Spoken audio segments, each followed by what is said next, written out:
રાજકોટ શહેર ફરી એકવાર રક્તરંજિત બન્યું છે। લૂંટ અને હત્યાની ઘટના શહેરમાં સામાન્ય બનતી હોય તેવી રીતે અસામાજિક તત્વો છે તે કાયદાની વ્યવસ્થાને ઘોડીને પી ગયા છે। રાજકોટમાં પ્રૌઢની લૂંટના ઈરાદે હત્યાનો બનાવ સામે આવ્યો છે। બરકતભાઈ લાખાણી નામના પ્રૌઢની તીક્ષ્ણ હત્યાના ઘા ઝીંકીને હત્યા કરવામાં આવી છે। ગળા અને પીઠના ભાગે તીક્ષ્ણ હત્યાના હુમલાના નિશાન મળી આવે છે। પ્રૌઢના હાથમાંથી 8 સોનાની વીંટી, સોનાની ચેઇન અને સોનાની લકી કાઢી લેવામાં આવી છે। ધોળા દિવસે ઘટના બની હોવાની પોલીસને આશંકા છે, ત્યારે DCP Jagdish Bangarwa, Bhaktinagar police crime branch સહિતના કાફલા ઘટના સ્થળે દોડી આવ્યા હતા। આ મામલે શું કહી રહ્યા છે રાજકોટના એસીપી તે સાંભળી લો।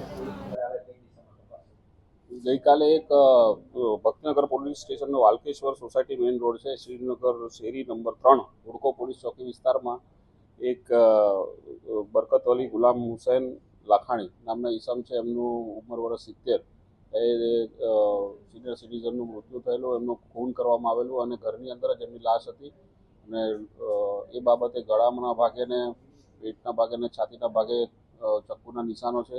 એટલે બીએનએસ કલમ 103(1), 332 ક તથા 223 મુજબનો ગુનો દાખલ કર્યો છે ભક્તિનગર પોલીસ સ્ટેશનમાં અને હાલ પીઆઈ તપાસ એની કરી રહ્યા છે। હાલ તપાસ ચાલુ છે।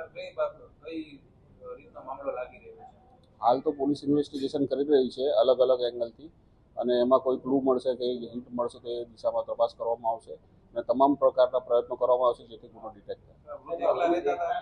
હા, હાલમાં વૃદ્ધ એકલા રહેતા હતા। એમનો એક છોકરો છે, આફ્રિકામાં રહે છે અને એમને શંકા જતા એટલે રાત્રે ફોન કર્યો અને નહીં ઉઠાવ્યો, એટલે એમના સગા સંબંધીને મોકલીને તપાસ કરતા પોતે મૃત હાલતમાં જણાઈ આવેલા એમના પિતાજી, એટલે આ બાબતની જાણ થઈ ગઈ। લૂંટની એંગલથી પણ તપાસ કરવામાં આવશે, એમના ઘરેના બાબતે પણ તપાસ કરવામાં આવશે વિગતવારની ઊંડાણથી। હાલમાં તો એ બાબતે ઇન્વેસ્ટિગેશન ચાલુ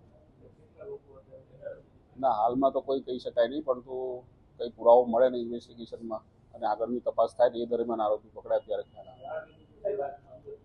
જાણ ભેદું તો હશે જેવું માની લેવામાં આવે છે, પણ હવે કોણ હશે એ બાબતે તપાસ।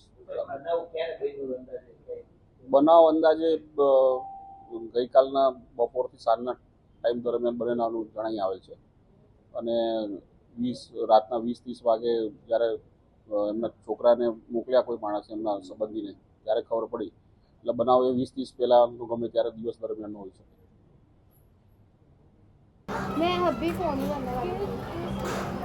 હતા રાજકોટના એસીપી, તેમણે આ મામલે મહત્વનો ખુલાસો કર્યો છે।